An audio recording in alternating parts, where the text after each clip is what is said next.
Merry Christmas. I'm Laura Battle, and this reflection is for Thursday, December 31st. Both of today's readings are appropriate for the last day of the year. The first reading from the first letter of St. John begins with the words, "Children, it is the last hour." Today will end with the last hour of the year. Not just of any year, but the last hour of 2020. Do I hear a collective sigh of relief? I don't believe there is anyone in the world that's not looking forward to the end of this challenging year. Every year has its ups and downs and reasons for us to want it to end. But most years, in my lifetime anyway, have not been as challenging as this one. Chapter 1 of St. John's Gospel for today, in reference to Jesus, states in verse 5, "The light shines in the darkness, and the darkness has not overcome it." Christ's light shines always.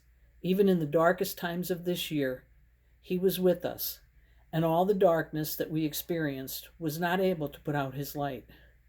As I reflect on the darkest part of my year, I can see that Christ's light was always there, even if I didn't recognize it at the time. When I look back on most of my challenges, when I felt troubled, abandoned, or alone, I can always see that God was with me in some way. I just didn't realize it at the time. Unlike Matthew and Luke, John doesn't tell the story of Jesus coming as a baby in a manger in Bethlehem, which is the story we are used to hearing during the Advent and Christmas seasons. He starts the story with John the Baptist, a man sent from God to testify to the light so that all might believe through him. He was not the light, but came to testify to the light. The true light, which enlightens everyone, was coming into the world. And the Word became flesh and made His dwelling among us. And we saw His glory, the glory as of the Father's only begotten Son, full of grace and truth.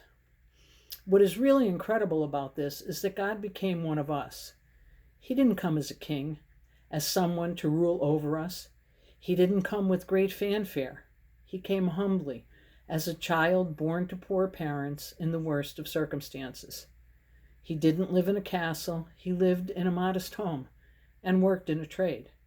He made His dwelling among us like a new neighbor, a new co-worker, or a new parishioner.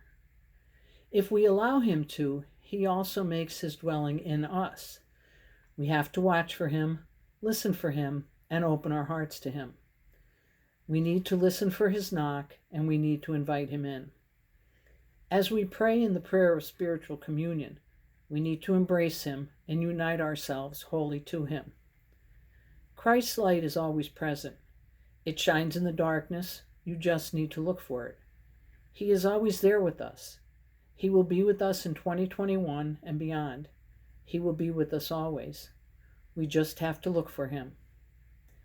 I wish all of you a very blessed, joyous, and healthy new year, one that brings much hope through the constant light of Christ.